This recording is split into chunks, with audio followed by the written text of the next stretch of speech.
Well, let's get you some royal news now, and there's plenty around this morning. The Spice Girls could be responsible for reuniting Kate Middleton and Meghan Markle. 9Honey's royal commentator Natalie Oliveri joins us now with the details. Hey, Nat, what's the story?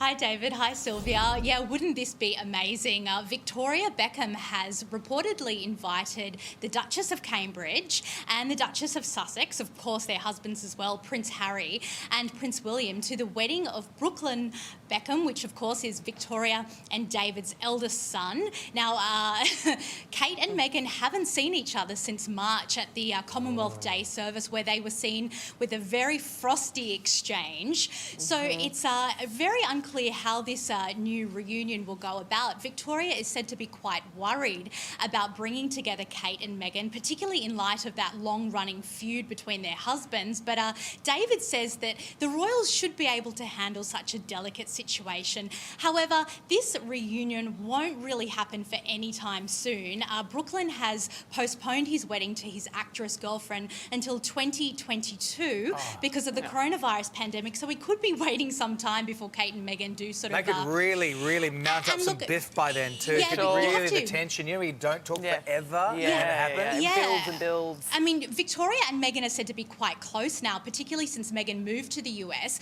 Meghan gave Victoria a huge shout out earlier this year when she wore that very tight blue dress to the Endeavour Fund Awards. So, look, very close. The Beckhams went to both the weddings of the Cambridges and the Sussexes. So I'm looking forward to this showdown when it happens. Absolutely. Bring it on. Meantime, rumours that Meghan Markle is pregnant again are in full force. What's the truth behind this, Nat? So this is because of Meghan's trial, which has been postponed. So she is suing the publishers of the Mail on Sunday for publishing parts of a letter she wrote between herself and her father, Thomas Markle. Now, the trial was meant to start on January 11 in the UK, but that has now been postponed by 9 months. Oh, we get it.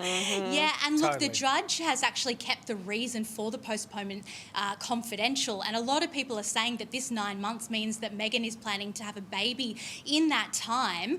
Some are saying that she's pregnant now and she's going to be ready in time to go back to the UK once the baby is born. Look, there's no actual evidence of this rumour being true, but Harry and Meghan have long spoken about their desire to have more children. Harry last year told Dr. Jane Goodall that he and Meghan wanted to have, and I quote, 2 children maximum to save the planet. So Archie is now a year and a half, and Meghan is 39, turning 40 next year. It would be some lovely royal news to report on if this were true. So does she have to? She has to be in the UK. She does have to be in the UK at this trial. Maybe it's COVID restrictions. I would say COVID is playing a huge part here, but 9 months. Look, Thomas Markle's actually come out the other day saying that he doesn't want the trial to be postponed because he could die before then. So pretty strong words from him. The fact they've kept it secret, I suppose, would suggest that it might be something a little bit more personal. No one's saying, like, you know, Dan Andrews didn't get up and say, we can work this out, Melbourne, but we need 9 months. We need 9 months. It's a very specific timeline. It's a specific... Okay, it's a baby. It's a baby. We've announced. Congratulations, Meghan and Harry. We'd like to send her a congratulations. Heard it first. Hey, Archie hasn't seen his grandparents, though, for a while. Do we know how they're feeling? Yeah, well, Prince Charles is said to be devastated by this delay. And again, it all points back to Meghan's postponement of her trial. So she and Harry were due to go back to the UK in January for this particular High Court date.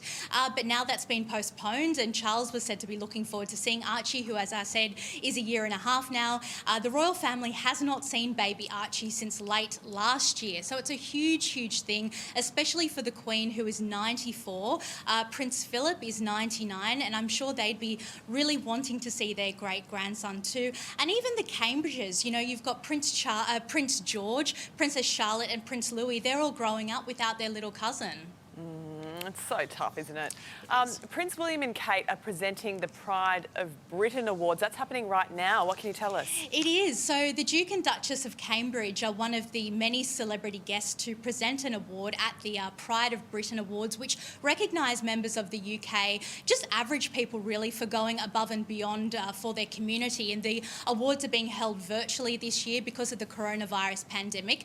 Now, William and Kate have awarded the entire NHS, the National Health Service, for being frontline workers during the pandemic. They say that the bravery and selflessness of all the doctors and nurses needs to be recognised. And if you look at Kate's blouse there, the blue blouse features little rainbows, which have become a symbol of the NHS across the UK. So it's a nice little tribute for her.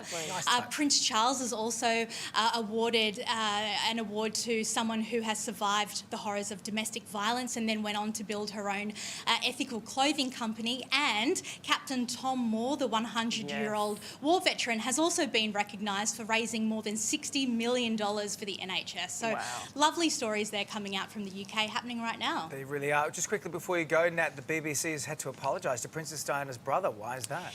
Yeah, so this is going back to the 1995 Panorama interview the BBC did with Princess Diana.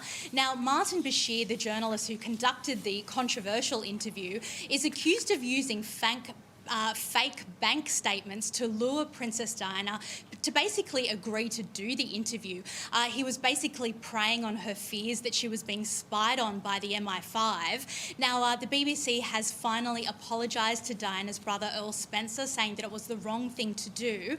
That interview, of course, is where Princess Diana famously said that there were 3 people in her marriage, referring, of course, to Camilla Parker Bowles. But look, the BBC did its own investigation of this back in 1996 and found that no wrongdoing was actually performed. So it's an interesting one, but this goes back to a new documentary that aired just last week about this Panorama interview. People just can't get enough of it. All right, Natalie Oliveri, very comprehensive as always. Thank you. And for more royal news, head to 9honey.com.au.